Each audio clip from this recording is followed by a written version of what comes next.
안녕하세요. 오늘은요, 마태복음 14장에 나오는 아주 특별한 이야기를 좀 나눠보려고 해요. 우리의 가장 결핍된 공간이 어떻게 놀랍도록 풍성한 장소로 변하는지, 그 강력한 이야기 속으로 지금부터 함께 들어가 보겠습니다. 자, 본격적으로 시작하기 전에 한번 생각해 볼까요? 혹시 우리 삶에도 텅 빈 들판, 그러니까 성경에서 말하는 빈들 같은 시간을 마주할 때가 있지 않나요? 마음은 왠지 텅 빈 것 같고 내 손에 쥔 건 너무 초라해 보이고 앞이 막막하게 느껴지는 바로 그런 순간들 말이에요. 네, 그래서 오늘 우리가 함께 따라가 볼 여정은 이렇습니다. 먼저 우리의 빈들이 어디인지 발견하고 그곳에서 시작되는 놀라운 긍휼을 지나 불가능해 보이는 명령을 거쳐서 마침내 부족함이 풍성함으로 바뀌는 그 은혜의 자리까지 함께 가보겠습니다. 자, 첫 번째 이야기인데요. 오늘 본문은 사실 굉장히 무거운 분위기에서 시작돼요.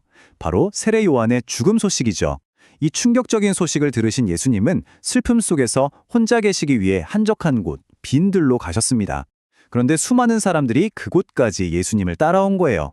성경에서 말하는 이 빈들 있잖아요. 이게 그냥 텅 빈 장소, 그것만을 의미하는 게 아니에요. 이곳은 인간의 힘과 자원이 완전히 바닥나는 결핍의 자리인 동시에 바로 그렇기 때문에 하나님의 도우심과 긍휼이 가장 선명하게 드러날 수 있는 기회의 자리이기도 합니다. 실패의 끝이 아니라 은혜의 시작점인 거죠. 자, 한번 상상해 보세요. 예수님 입장에선 좀 쉬고 싶으셨을 텐데, 근데 그 무리를 보셨을 때 반응이 정말 놀랍습니다. 그분은 그들을 귀찮아하신 게 아니라 오히려 불쌍히 여기셨다고 해요. 이 마음에서부터 모든 기적이 시작됩니다.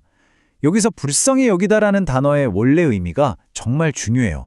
성경 원어를 보면요, 스플랑크니조마이라는 단어를 써요. 이게 그냥 우리가 흔히 말하는 아유 안 됐다 이런 동정심하고는 차원이 다릅니다. 문자 그대로 창자가 뒤틀리는 듯한 고통, 존재의 가장 깊은 곳에서부터 끓어오르는 그런 사랑과 긍휼을 의미하거든요. 예수님은 바로 그런 마음으로 사람들을 바라보신 겁니다. 그러니까 예수님 눈에는 이 사람들이 그냥 많은 사람이 아니라 길 잃고 헤매는 목자 없는 양처럼 보였던 거죠. 이게 왜 중요하냐면요. 구약성경 에스겔 34장에 하나님께서 친히 자기 백성의 목자가 되어주시겠다는 오래된 약속이 있거든요. 지금 예수님께서 바로 그 약속을 이루고 계신 거예요. 자, 이제 상황이 좀 급박해져요. 해는 저물어가고 사람들은 배고프고 이때 제자들이 아주 현실적인, 합리적인 제안을 하나 하죠. 사람들을 마을로 보내서 각자 음식을 사 먹게 하시죠. 이게 인간적으로는 최선의 방법이었을 겁니다. 그런데 예수님 생각은 완전히 달랐어요. 보세요. 이 차이가 정말 극명하죠? 제자들은 철저히 현실에 기반한 계산을 내놓습니다. 그런데 예수님은요? 갈 것 없다. 너희가 먹을 것을 주라.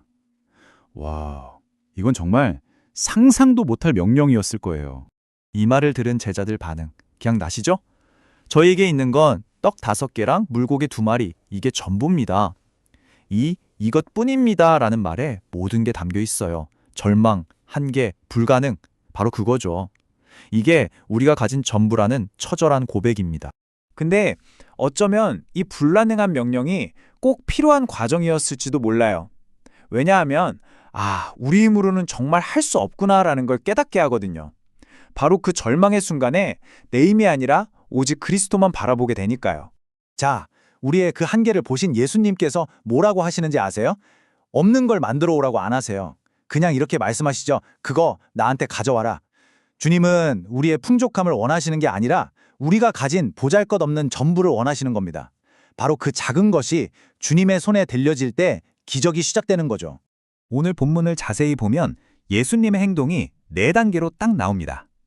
첫째, 떡과 물고기를 가지시고, 둘째, 하늘을 우러러 감사 기도하시고, 셋째, 그것을 떼시고, 마지막으로 제자들에게 주셨다. 이 순서, 가지고 축사하고 떼고 주시는 이 과정이요, 나중에 있을 마지막 만찬을 미리 보여주는 아주 중요한 그림이에요. 여기서 진짜 핵심은 바로 세 번째, 떼시는 행위입니다. 생각해보세요. 보리떡 5개가 찢어지고 떼어질 때 5,000명이 배불리 먹었잖아요. 이것처럼 하나님의 아들 예수 그리스도의 몸이 십자가에서 찢기실 때 온 인류가 구원을 얻게 되는 거예요. 결국 우리를 배부르게 하는 건 떡 그 자체가 아니라 우리를 위해 찢기신 그리스도의 몸, 바로 그 희생인 거죠. 자, 그럼 이제 이 놀라운 순종이 어떤 결과를 가져왔는지 한번 볼까요? 우리의 작은 이것분을 주님 손에 올려드렸을 때 과연 무슨 일이 일어났을까요? 그 결과는 정말 우리의 모든 상상을 뛰어넘습니다. 십자가의 은혜는 절대로 모자라지 않거든요. 성경은 아주 명확하게 기록해요. 다 배불리 먹었다. 몇몇 사람만 맛본 게 아니에요. 남자만 5,000명이었으니까 여자와 아이들까지 하면 10,000명이 훌쩍 넘는 그 모든 사람이 정말 만족할 때까지 먹었다는 겁니다. 하나님의 채우심은 이렇게나 완전하고 풍성합니다. 근데 이게 끝이 아니죠. 더 놀라운 건 남은 조각을 모았더니 12광주리에 가득 찼다는 거예요. 여기서 숫자 12, 이건 그냥 남은 양이 많다는 뜻을 넘어서요. 이스라엘의 12지파, 그러니까 하나님의 모든 백성을 상징하거든요. 하나님의 은혜는 공동체 전체를 먹이고도 이렇게 차고 넘친다는 걸 보여주는 강력한 사인인 셈입니다. 자, 오늘의 이야기의 핵심 한번 정리해 볼까요? 첫째, 우리의 빈들은 끝이 아니라 은혜의 시작점이라는 것. 둘째, 우리의 부족함과 무능함이 바로 하나님의 능력이 나타날 기회라는 것. 셋째, 내 손에 있을 땐 보잘것없어도 주님 손에 가면 풍성해진다는 것. 그리고 마지막으로 가장 중요한 것, 우리 영혼을 진정으로 만족시키는 건 바로 십자가에서 찢기신 그리스도의 희생이라는 사실입니다. 오늘 이야기를 마무리하면서 마지막으로 여러분 한 분 한 분께 묻고 싶습니다. 오늘 주님, 제게는 이게 전부입니다라고 고백하며 그분의 손에 맡겨드릴 여러분의 보리떡 5개, 물고기 2마리는 무엇인가요? 어쩌면 그게 여러분의 시간이거나 재능 혹은 남에게 말 못할 상처일 수도 있겠죠. 무엇이든 좋습니다. 그것을 주님께 온전히 드릴 때 시작될 그 놀라운 일을 함께 기대해봤으면 좋겠습니다.